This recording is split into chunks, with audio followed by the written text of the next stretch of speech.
Assalamualaikum warahmatullahi wabarakatuh.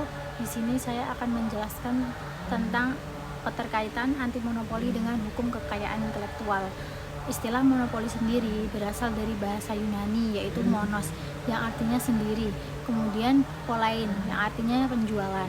Monopoli itu menggambarkan suatu di mana hanya ada satu penjual yang menyediakan barang atau jasa tertentu.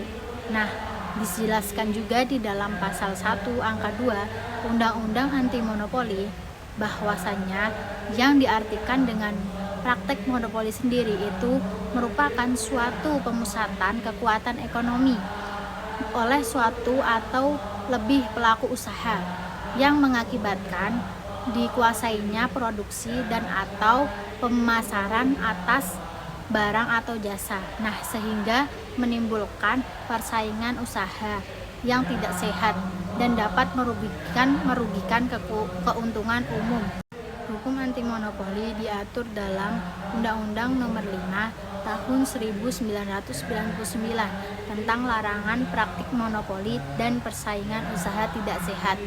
Regulasi dari ini bertujuan untuk menciptakan lingkungan usaha yang adil, transparan, dan kondusif, sekaligus juga untuk mendorong pertumbuhan ekonomi yang merata dengan mencegah konsentrasi kekuatan ekonomi pada satu pihak tertentu.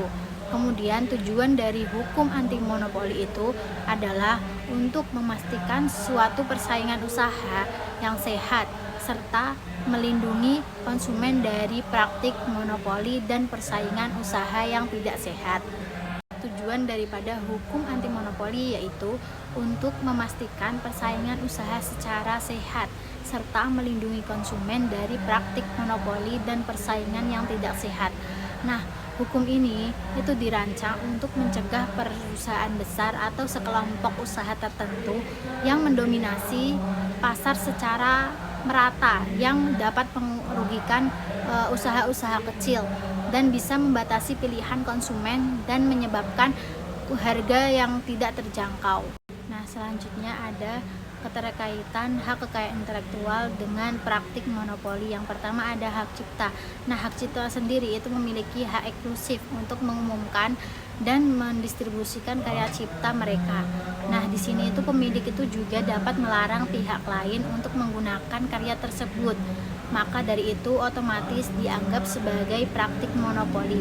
Misalnya, pembebasan atau penyiaran karya sastra yang tidak dianggap merugikan persaingan. Yang kedua ada paten.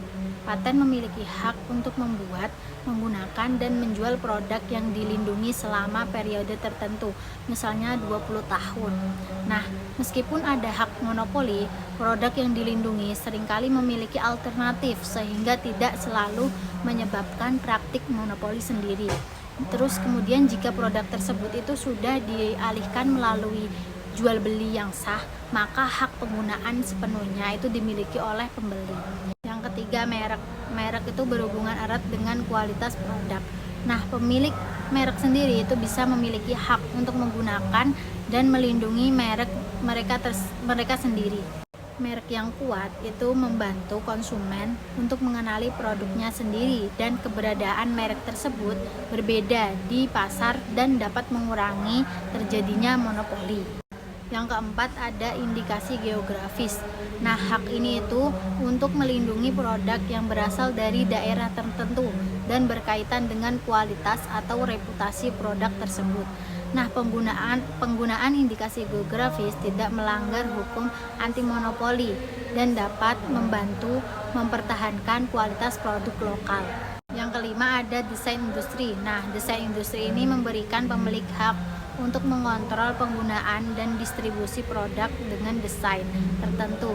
Nah, meskipun terdapat hak monopoli, produk baru biasanya memiliki pasar yang kecil dan tidak mendominasi secara berlebihan. Artinya praktik monopoli tersebut itu jarang terjadi. Yang keenam ada rahasia dagang. Nah, rahasia dagang sendiri melindungi informasi yang memberikan keuntungan kompetitif.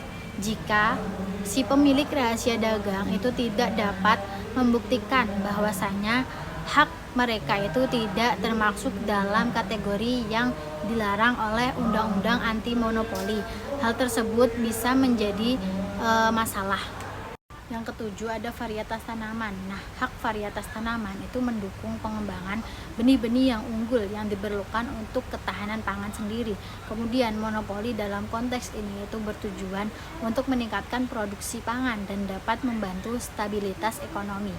Kemudian secara keseluruhannya dapat disimpulkan meskipun hak kekayaan intelektual bisa memberikan perlindungan tertentu, namun mereka itu tidak selalu menyebabkan praktik monopoli, yang artinya regulasinya itu yang baik terus diperlukan untuk memastikan bahwa inovasi itu dapat berkembang tanpa merugikan persaingan yang sehat.